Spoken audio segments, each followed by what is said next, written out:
Any queries about this?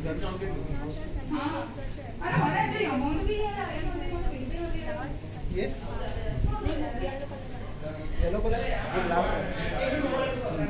अभी देखो आप इससे पास कर रहे हो वो आपका इलेक्ट्रोमैग्नेटिक रे है जो इंफ्रारेड है, ठीक है। अभी कुछ चीज़ों की प्रॉपर्टीज़ होती हैं जो पर्टिकुलर लाइट्स को अलाउ करेंगे, जैसे अपने यूवी रेजिस्टेंट ग्लास होते हैं या फिर जो पर्टिकुलर वेवलेंथ को ही अलाउ करते हैं। तो इसी तरह ये जो ग्लास है ये मटेरियल क्या है आई डोंट नो, लेकिन ये जो भी मटेरियल है वो ऐसा है कि जो सिलेक्टिवली इंफ्रारेड होते हैं उनको प्रेफर करता है, उसकी रेंज को अलाउ करता है पास होने के लिए। वो 0 to 1000 वो बस एक नंबर था जो मैं बोल रहा था। अभी स्पेसिफिक वेवलेंथ क्या होती है, अब देखो यूवी की स्पेसिफिक वेवलेंथ होती है, ठीक है।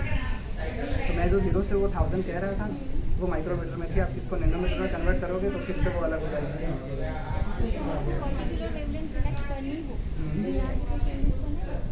नहीं देखो, इस इंस्ट्रूमेंट का बेसिक आइडिया ये है कि आप एक रेंज की वेवलेंथ अलाउ कर सकते हो। जैसे कि आपने मान लेते हैं कि यहाँ पर इंफ्रारेड आपको 400 सेंटीमीटर यूनिट से 4000 तक है, ठीक है।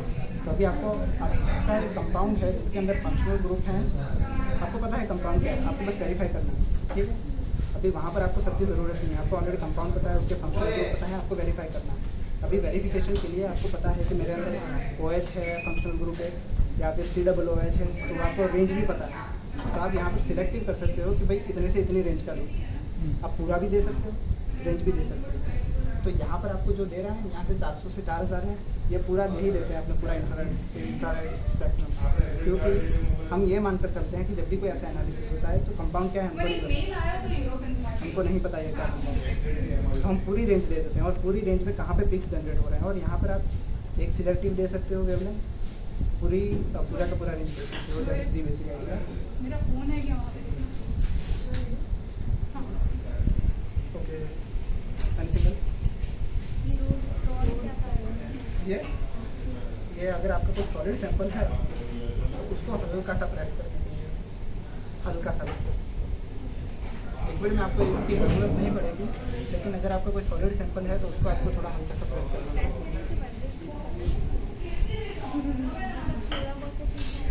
नहीं देखो, आप जब भी एक मॉलिक्यूल के वाइब्रेशन आप देखते हो, सर थोड़ा जोर से बोला। whenever you are observing the vibration of some molecule, your vibrations are not such that it will move entire molecule. They are very minute, okay? And they are happening at atomic level.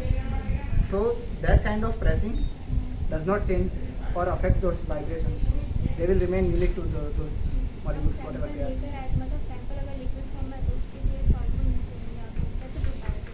देखो, for liquid sample, it is preferable that you do not dissolve your sample in water. If possible, you have to avoid water because has ma'am shown you the peak of water? So you saw it was a very large peak and it was covering so many wavelengths.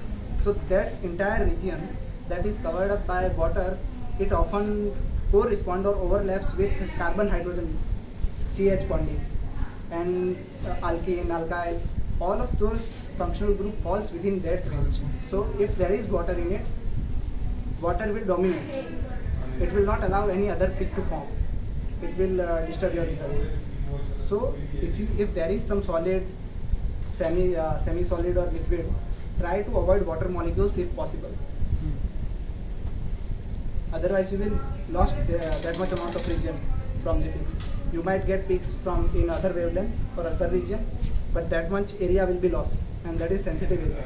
That is one of the area that will generate the most peaks, the crucial peaks.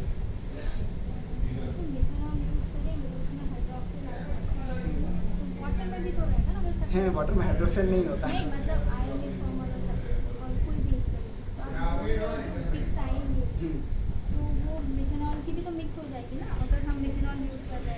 Methanol होता क्या है, CH3OH होता है। अब मान लो एक OH को मैं ऐसे ही छोड़ रहा हूँ हवा में खुला, और एक को CH3OH के साथ बाइंड करके छोड़ रहा हूँ, तो यहाँ पे वाइब्रेशंस हैं वो सबके चेंज हो गए। ये चीज़ आई थिंक मैंने नीचे बताई इसलिए नहीं थी क्योंकि टाइम मेरे पास कम था, लेकिन कोई भी आपका कंपाउंड होता है उसके 3 अलग अलग वाइब्रेशंस होते हैं जो बहुत ही फंडामेंटल वाइब्रेशंस हैं, बहुत ही बेसिक। हर मॉलिक्यूल के होते हैं, एक को बोलते हैं हम फंडामेंटल, एक होता है स्ट्रेचिंग, एक होता है बेंडिंग। अभी मान लो मैं खुद भी एक मॉलिक्यूल हूँ, अगर मैं स्ट्रेच और बैंड हो रहा हूँ, मैं अकेला हूँ तो मेरी स्ट्रेचिंग बेंडिंग अलग होगी। मैं किसी के साथ बाइंड हो रहा हूँ तो मेरी प्रॉपर्टीज़ में वो स्ट्रेचिंग और बेंडिंग है, वो फिर से अगेन चेंज। तो अकेला OH है तो उसका इफेक्ट अलग है, उसको आप H2O के साथ बाइंड कर रहे हो, H2O दे रहे हो, तो अगेन उसका इफेक्ट बहुत ही अलग आ रहा है। तो ये एक रीज़न है। हाँ, इसीलिए आप जब भी मीथेनॉल इथेनॉल देते हो तो साथ में CH3 हैं, जो उसके जो मोशंस होते हैं उसको बहुत ही बाइंड करते हैं, उसको वाइब्रेशंस को कंट्रोल करते हैं, डाउन करते हैं थोड़ा। तो ये एक रीज़न है। Okay, any other query? I think you are done.